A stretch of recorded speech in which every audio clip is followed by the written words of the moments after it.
దివ్యలో మాధురి గారు ఉన్నారు కదండి, ఆవిడ నిన్న ఒక ఛానల్తో మాట్లాడుతూ దేవుడికి ఉండే లక్షణాలన్నీ దువ్వాడ శ్రీనివాస్ గారికి ఉన్నాయి అని చెప్పి మాట్లాడిందండి. అక్కడతో ఆగితే కొంచెం నేను మామూలుగానే ఉండేవాడండి. అక్కడి నుంచి ఇంకా ఆవిడ చాలా దూరం వెళ్ళారు. ఎన్టీఆర్ దువ్వాడ శ్రీనివాస్ సమానం అంట సార్. అంటే బ్రెయిన్ చిన్న మెదడు చితికిపోయిందా లేకపోతే పిచ్చెక్కిందా ఏంటి నాకు అర్థం కాలేదు సార్. అది మీరు అన్నట్టు డీప్ డిప్రెషన్ డీడీ అన్న డీప్ డిప్రెషన్లోకి వెళ్ళి అంటే అంటే ఎంత నాటకాలండి, డ్రామా కంపెనీ ఏంటంటే ఒక ఇల్యూజన్లో ఆయన మీద ఉన్న ఒక భక్తిభావం, ఆయన మీద ప్రేమోన్మాదం అంటారు కదా, ప్రేమోన్మాదం.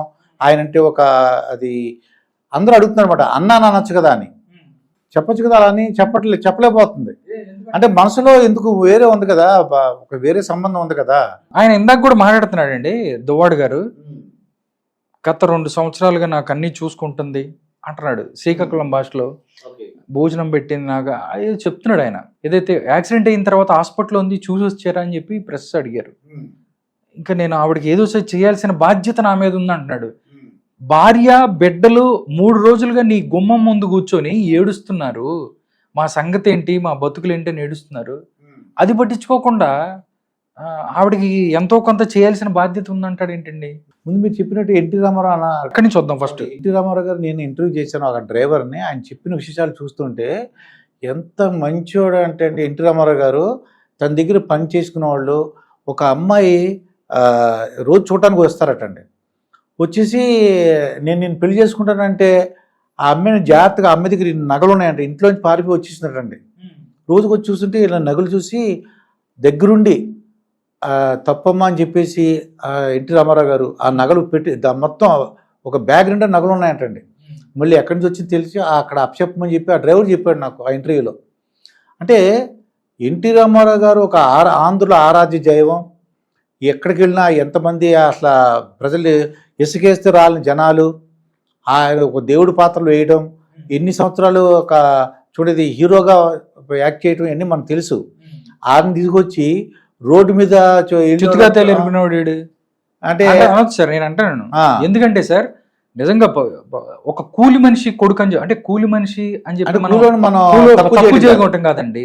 అంటే ఒక తక్కువ చిన్న స్థాయి నుంచి వచ్చిన వ్యక్తి ఎంత జాగ్రత్తగా ఉండాలి, డబ్బులు వచ్చిన తర్వాత అవ్వచ్చు, ఎంత జాగ్రత్తగా ఉండాలి అనేది కూడా ఫస్ట్ నుంచి కూడా దూకుడు స్వభావం ఉంది సార్. కరెక్టే కాదంటలేదు, ఆయన రాజకీయాల్లో దూకుడుగానే ఉన్నాడు. బట్ ఫ్యామిలీకి సంబంధించి ఈరోజు పిల్లలు ఏడుస్తున్నారు, దాంతోపాటు వైఫ్ కూడా ఏడుస్తుంటే ఆమెకి నేను ఏం చేయలేకపోతున్నాను, ఏదోసారి చేస్తానని అని మాట్లాడుతూ నిజంగా అంటే ఒక మత్తులో అంటే ప్రేమ చుర్రోడు 16 ఏళ్ల వయసు వాడుకో 60 ఏళ్ళు కామా తురాణం నా భయం నా లజ్జ అంతే కదా గురుగారు. 16 ఏళ్ల వయసులో ఉన్నప్పుడు అబ్బాయిలకు కానీ అమ్మాయిలకు కానీ వాళ్ళకి ఏం చేస్తున్నాం తెలియదు, చిన్నపిల్లలు. అది ఒక అట్రాక్షన్ ఉంటుంది. ఈ 60 years కూడా ఉండి ఏదో ఒక భార్య, మంచి భార్య వాణి అంటే ఒక సరస్వతి లాంటి ఒక లక్ష్మి లాంటి భార్య ఉంది, ఏదన్నా ఉన్నా తను ఒక అధికారం ఇప్పుడే ఆరోపణలు చేస్తున్నాళ్ళండి, నా అధికారం నాకే కావాలి సీటు అలా అంటుంది. ఏంటంటే ఆ మాత్రం భార్య చెప్తే ఎవరైనా ఆడవాళ్ళు ఎవరైనా సరే అంటే కన్విన్స్ చేసి చక్కగా చెప్పగలిగితే వింటారండి. అది కాదు సార్, అది రీల్స్ చూసారు మీరు, రీల్స్కి పడిపోయాడు సార్. అది ఆ రీల్స్ పడిపోయి తను రియల్ జీవితంలోకి తెచ్చేసుకున్నాడు. ఆ రీల్స్ చూస్తే నిజంగా హీరోయిన్ లాగా ఆవిడ పెద్ద హీరోలాగా ఒక వెళ్ళటం ఇవన్నీ కూడా వీడియోస్ ఉన్నాయి. నేను అనుకోవటం నువ్వు చాలా అందంగా ఉన్నావు, నువ్వు 50 ఏళ్ళు అని చెప్పిందండి నాతో. వాణియేమో 60 ఏళ్ళు అని చెప్తుంది, అతనికి 50 ఏళ్ళు ఉంటాయని చెప్తుంది మాధురి.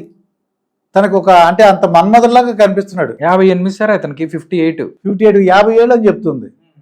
తనకేదో 30 ఏళ్ళు 25 ఏళ్ళు ఉన్నట్టు తనకి ప్రేమ మైకం అన్నట్టుగా మాట్లాడుతున్నారు. అంటే నిన్న జరిగిన దీనికి సంబంధించి యాక్సిడెంట్ సంబంధించి ర్యాష్ డ్రైవింగ్ చేసినందుకు ఆవిడ మీద ఎఫ్ఐఆర్ నమోదైంది, ఆవిడ రిమాండ్కి కూడా వెళ్తుంది అని చెప్పి వార్తలు వస్తున్నాయి సార్. నిజంగా పోలీసులు మొన్నటిదాకా వాళ్ళు ఎక్కడైనా కొట్టుకొని మిగతా థింగ్స్ పక్కన జరిగితే సుధాకర్ అనే ఒక లాయర్ కారుని వెళ్ళి పక్కన ఢీ కొట్టిన పరిస్థితి ఆవిడ. నిజంగా వాళ్ళందరూ గాయాలని ఫోటోలు చూసుకుంటే అక్కడ వాళ్ళందరూ కూడా గాయాలైన పరిస్థితి. నేను ఆవిడ మాటలతో చెప్తుంది ఒకదానికి కూడా సంబంధం లేదు అని చెప్తుంది. నేను ఆత్మహత్య చేసుకుంటానికి నేను ట్రై చేశాను కాబట్టి దువ్వాడ వాణిని అరెస్ట్ చేయండి మీరు అని చెప్తుంది ఆవిడ. ఎలా చూస్తారు సార్? చట్టాలు ఉంటాయండి. రోడ్డు మీద అడిగే కక్షపూరితంగా తనకు జరిగిన అన్యాయం కాకపోయినా సరే ఇంకోళ్ళ పేరు చెప్పేసి అంటే ఏంటి కక్షగా వాళ్ళు ఏదో ఆత్మహత్య చేసుకున్నా అది చట్టం ప్రకారం అది ఒప్పు అవుతుంది. అది గ్యారంటీగా ఏంటంటే వాళ్ళ మీద ఉన్న పగతో ఈ ఏదైనా చేసుకుని వాళ్ళ తన భర్తకి అంటే తన భర్తను లోపరుచుకుంది. ఆ వాణి తను గోల పెడుతుంది. తను ఎందుకు వచ్చింది మాధురి విషయంలో, అది తన హస్బెండ్ కాబట్టి, తన పిల్లలకు అన్యాయం జరిగింది కాబట్టి ఈ మాధురి దగ్గరకు వచ్చింది. తను వదిలేసి తన దగ్గర ఉండకుండా 2 years నుంచి ఈ అమ్మాయి దగ్గర ఉండటం, లేదంటే ఈ దీంతో ఉండటం వలన ఒక అక్రమ సంబంధం ఉన్న ఉద్దేశంతో ఆ అమ్మాయి బాధపడుతుంది తప్ప, లేకపోతే అసలు ఆ జోలికి వెళ్ళకపోతే నీ జోలికి రాదు కదా వాణి గారు. దీన్ని బట్టి ఏమర్థం అవుతుందంటే ఇది మూర్ఖత్వమైన పని అనిపిస్తుందండి. ఏదో పిచ్చి ఉన్నట్టు ఆ అమ్మాయికి. నేను అన్న కాదు కానీ అంటే తనకి ఏదో ఒక ఇంటెన్షన్ ఉంది. డబ్బుల గురించి అయితే గ్యారంటీగా వెళ్ళిందండి. డబ్బులు పేరు గురించి ఈయనతో వెళ్తే బాగుంటుందని చెప్పేసి మన్మధుల్లాగా ఉన్నాడు. చాలా ముందు ఒక 2-3 మెసేజ్లు పెట్టి చూసింది, ఒప్పేసుకున్నాడు ఆయన. ఇంకా దాంట్లో ట్రాప్లో పడిపోయాడు. వాళ్ళ వాణి అంటుంది కదా ఆ అమ్మాయి అంటే ఎక్కువగా పూర్వం అనేవారంటే ఆ అమ్మాయి ఏదో అది మందు పెట్టేసింది అనేవారండి పూర్వం. వాళ్ళు ఏదో మందు పెట్టేసిందని మందు పెట్టేయటం లేకపోతే ఏం లేదండి. వాళ్ళు చిన్న అట్రాక్షన్స్ వాళ్ళకి కావాల్సిన విధంగా చేస్తారు. ఏ పనులైనా సరే వాళ్ళకి ఏం కావాలి అన్నీ కూడా చేసి పెడతారు. దువ్వాడ శ్రీనివాస్, దివ్యల మాధురికి ఒక పిల్లోడు ఉన్నాడు అంటే వీళ్ళిద్దరికీ ఒక సంతానం ఉంది అంటే అందుకే దువ్వాడ వాణి ఎవరైతే ఉన్నారో ఆవిడే DNA టెస్టులు చేయించండి ఎవరెవరు పిల్లలో అన్నట్టుగా కూడా కొన్ని వార్తలు వస్తున్నాయి. అవకాశం ఉందంటారా అలాంటిది ఏమన్నా? అంటే ఎప్పటి నుంచో ఉంది కదా వీళ్ళకి, ఎప్పటి నుంచో బలం ఉంది కాబట్టి వాణి గారు చెప్పినట్టు DNA టెస్ట్ అంత దమ్ము. ఆమె నీతి నిజాయితీ పరాలనుకోండి దివ్యల మాధురి, DNA టెస్ట్కి వెళ్ళిపోవచ్చు ఆ అబ్బాయికి. ఆయన దీని శ్రీనివాస్ గారు ముందుకు వచ్చేయాలి, మాకు సంబంధం లేదు.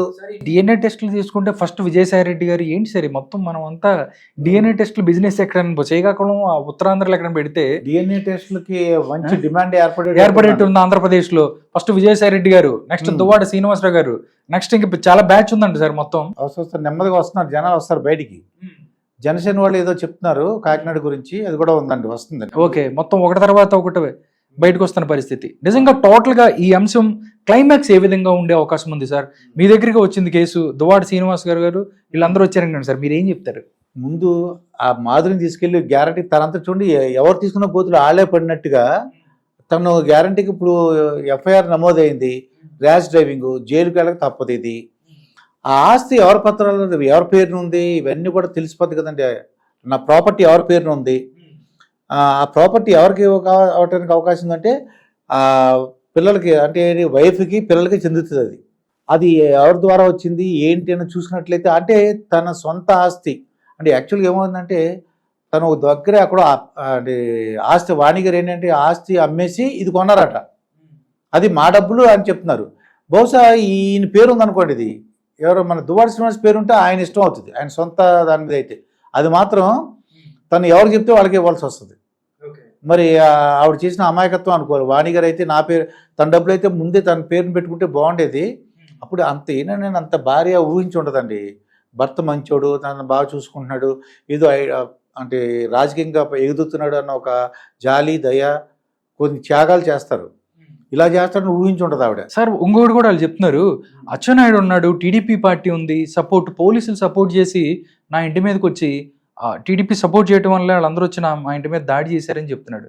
నిజం ఉందంటారా? లేకపోతే అది ఏం లేదండి. అది ఏంటంటే చట్ట ప్రకారం ఆ దువ్వాడ శ్రీనివాస్కి ఇవ్వాల్సిన రక్షణ ఇచ్చారు, అలాగే ఇక్కడ వాణి గారికి ఇవ్వాల్సిన చట్ట ప్రకారం ఒక వన్ సైడ్గా నాకేం అనిపించట్లేదండి. వన్ సైడ్గా ఏమి లేదు, వాళ్ళు పోలీసులు ఎవరైతే రక్షణ ఇవ్వాలో వాళ్ళకి ఇస్తున్నారు. మరి నిజంగా ఆ రోజు నేను కొట్టబోతుంటే మరి తోసేశారు అతన్ని, కుట్టించే. నిజంగా అయితే కొట్టేమని చూద్దాం, కేసు అవుతుంది కదా, లోపలికి వెళ్ళి పెడుతూ వాళ్ళకి చక్కగా జైల్లో పెట్టేయచ్చు. మరి ఆయన రక్షించినట్టు ఏంది కదా. అలా అచ్చెన్నాయుడు గారు అయితే ముందు ఉదయంరా చక్కగా కొట్టుకొని తర్వాత చూద్దాం అంటే. కాబట్టి ప్రభుత్వం ఏ విధమైనటువంటి భద్రత కల్పించాలో, ఎవరికి ఏం కల్పించాలో కల్పించిందండి. ఎవరి హక్కును వాళ్ళు కాపాడేలాగా ప్రయత్నించింది తప్ప అక్కడ నేను చూసిన సినారీ ఎలా ఉందంటే సీను నిజంగా అచ్చెన్నాయుడుగా ఉండంటే వదిలేయడం అనుకో, పోలీసులు మీరు ప్రేక్షక పాత్రలు వహించండి, మీరు ఏం చేయగలంటే వాళ్ళతో కొట్టుకుందరు, కొట్టేద్దుడు, అది హత్యా నేరం కింద జైలుకి వెళ్ళిపోయారు. చూద్దాం సార్. అయితే దువ్వాడ గారి ఏదైతే ఈ స్టోరీ ఉందో దీనికి ఎండ్ కార్డ్ ఎప్పుడు పడుతుంది? దువ్వాడ జగన్నాథ్ సినిమా చాలా సూపర్ హిట్ సినిమా, నాకు చాలా ఇష్టంగా ఉంటుంది. DJ అలాగే దువ్వాడ DS అన్నమాట. ఇది దువ్వాడ శ్రీనివాస్ గారికి సంబంధించి ఈ యొక్క దీనికి సంబంధించి ఈ డ్రామాకి తెర ఎప్పుడు పడుతుందో చూద్దాం, వెయిట్ చేద్దాం. ఓకే.